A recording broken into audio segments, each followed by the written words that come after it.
Well, hello everybody, and welcome to another edition of What's Up Wednesday. This is episode number 7, and I am here in Miami, Florida. I've been doing some traveling this week, and so I'm going to apologize for the noise and possibly a poor connection, but I just wanted to drop a few minutes of knowledge on your ears. So stay tuned. If you haven't before, follow us, of course. Give me a thumbs up. Make sure you're liking these podcasts. And this episode is going to be simple and sweet because I'm kind of in an industrial area and don't know how long I can stay here. But as the traffic goes by and in between, I'm going to give you a couple of tips on what I liked for this week. Here comes a loud truck, so bear with me. Here it goes, so you can see it. Yeah, see it?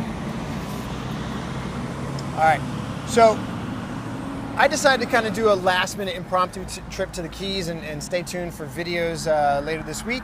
But one of the things I learned, two things. Number one, go and travel to kiteboard. It's a lot of fun and it's definitely worth doing. And number two, when you pack, don't freak out too much. There's a couple of tips. Number one, when you're packing, make sure you bring your harness. That's important. It's very hard to find someone to loan you a harness that's going to be the right size. Number two, bring a kite.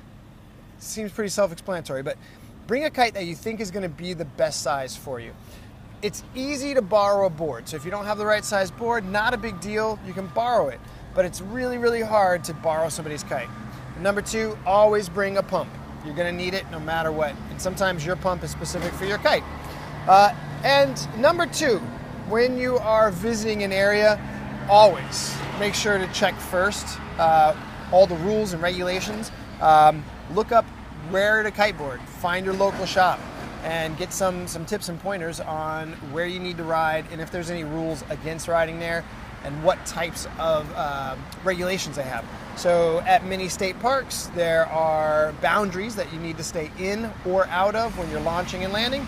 It's really important to know that so that you don't mess up spots for other people. And if you're coming to Cocoa Beach, if you're visiting from somewhere else and you're just seeing this, just know that we've got a lot of unrestricted areas, but there are still some rules. So give us a call, swing by the shop, see what's what with the areas, and more importantly, a lot of times it's to help you figure out where other kiteboarders are going to be, because then that way you will have people to kiteboard with. So in and amongst all the traffic here in beautiful downtown, probably Hialeah, I am going to sign off on episode 7. It was a quickie mid-travel. I got off the interstate just to talk to you guys because I care.